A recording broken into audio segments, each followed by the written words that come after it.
लगाऊंगा और मुझे सहायता कहां से मिलेगी। सो जो परिवार, पहला जो धागा है, जो परिवार में प्रार्थना होता है, उस परिवार में परमेश्वर का मार्गदर्शन मिलता है, सहारा मिलता है, और परमेश्वर की उपस्थिति में जब वो जाते हैं तो सिद्ध होते जाते हैं, कंप्लीट होते चले जाते हैं। जेनेसिस चैप्टर 15 के 1 में लिखा गया है, अब्राहम को परमेश्वर कहते हैं मेरी उपस्थिति में चल और सिद्ध होता जा। सिद्ध मतलब कंप्लीट होता चला जा, कंप्लीट होता चला जा। जब प्रार्थना आप करते चले जाएंगे तो आपके जीवन में आपकी अधूरेपन क्या होते जाएगी, पूरा होते जाएगा। और यदि आप प्रार्थना नहीं करेंगे तो अधूरापन बढ़ता चला जाएगा।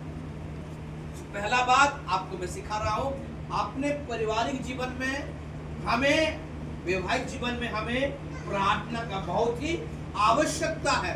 पति यदि खड़ूस है तो पत्नी प्रार्थना करे, और पत्नी जब खड़ूस है तो पति प्रार्थना करे, लेकिन प्रार्थना होना बहुत ही जरूरी है। प्रार्थना करने से असंभव काम क्या हो सकता है, संभव हो सकता है। बाइबल में लिखा गया है धर्मी जन की प्रार्थना के प्रभाव से बहुत कुछ हो सकता है, बहुत कुछ मतलब अनलिमिटेड थिंग हो सकता है। वहां पे ऐसा कोई नंबर मेंशन नहीं किया गया कि 100 होगा, 1000 होगा, कि लाख होगा। यदि हम धर्मी बन के प्रार्थना करते हैं सो गॉड हमारे सारे डिजायर को परमेश्वर क्या करेगा, फुलफिल करेगा। सो इसीलिए प्रार्थना में लगे रहे। नंबर 1 बात है, एक निर्णय को ले, जिनके जीवन में प्रार्थना नहीं है उसको शैतान बहुत ही ज्यादा अपना प्रभाव को छोड़ देता है। जैसे कि मानते चलिए कि आजकल क्या बोलते हैं, बहुत कम लोग हैं जो अंगूठा लगाते हैं। पुराने समय में प्राय लोग क्या करते थे, अंगूठा लगा करते थे। अंगूठा लगाते समय एक इंक पैड होता है, यदि इंक पैड सूख गया होगा तो आपका तो जो इंक का उसमें आएगा क्या, नहीं आएगा। सो जिनके जीवन में प्रार्थना नहीं है, प्रार्थना एक वेल इंक पैड के समान है कि जब भी आप उसमें स्पर्श करेंगे तो आपकी मौजूदगी की निशान उसमें लग जाएगी, और जहां भी आप लगाएंगे वो प्रार्थना का प्रभाव होगा। एक बार जोरदार ताली बजाएं। जब आप परमेश्वर के प्रार्थनाओं में रहेंगे सो वो इस प्रकार के इम्पैक्ट करेगा कि उस प्रार्थना के प्रभावित व्यक्ति जहां कहीं भी जाएगा, परमेश्वर के ताकत के द्वारा, उनके जीवन के द्वारा उसके मौजूदगी शैतान के कार्य को डिस्ट्रॉय कर सकता है, नष्ट कर सकता है। ये प्रार्थना एक आत्मिक शक्ति का एक बहुत बड़ा संसाधन है।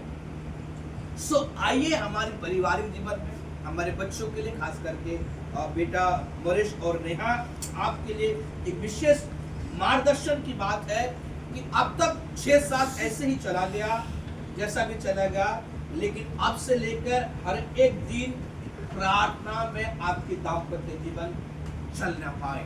आमीन। और जो सुन रहे हैं आप लोगों के लिए भी है कि आइए आप पर में प्रार्थना करने वाला परिवार बने। जिस परिवार में प्रार्थना होता है उस परिवार को शैतान कभी भी अटैक नहीं कर पाता है, क्योंकि एक बार एक परमेश्वर के दास, जो केरल का एक स्टोरी है, प्रभु के दास थे, बड़ा प्रार्थना करने वाले व्यक्ति थे, और उनके घर में अक्सर केरल में नारियल पेड़ बहुत ही ज्यादा उन लोग लगाते हैं। सो उन्होंने प्रार्थना करके किया था और ऐसा कहा था कि सारे स्वर्गदूत तुम मेरे घर के चारों तरफ क्या करो, चौकीदार बनो, सुरक्षा दो।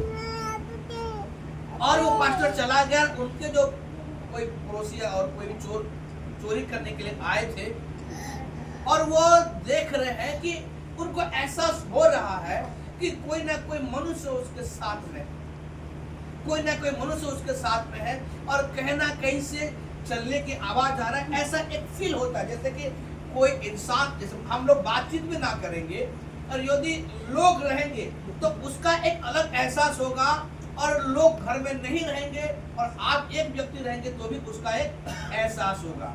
तो उन लोगों ने नारियल चोरी करने के लिए आए थे, लेकिन उनको डर लगे कि अरे अगर चोरी करेंगे तो क्या कह जाएंगे, पकड़ा जाएंगे, कोई ना कोई तो घर में है। और उन लोग चले गए, और दूसरा समय में आकर बोले कि अरे उस दिन कहाँ थे आप लोग? ऐसा घुमा फिरा के जो लोग भी बड़े उत्साह के साथ पूछते हैं। सो बोले नहीं हम तो बाहर चले गए थे। नहीं आप तो थे ही। तो फिर बताया वो कि आप तो नहीं थे, लेकिन हमारे प्रभु अपने लोगों के लिए सुरक्षा को देता है। जैसे आप अपने बच्चों को छोड़ के घर से जाते हैं, हम भी छोड़ के घर को जाते हैं, हमारे बच्चे लोग वो बेटे बाहर में है, सो आप कैसे उनको सुरक्षा को दे सकते हैं? यहाँ से आप प्रार्थना करेंगे, वहाँ पे आपकी प्रार्थना का प्रोटोकॉल उनको मेंटेन करेगा। वो परमेश्वर की सुरक्षा के घेरे में रहेंगे। हालेलुया।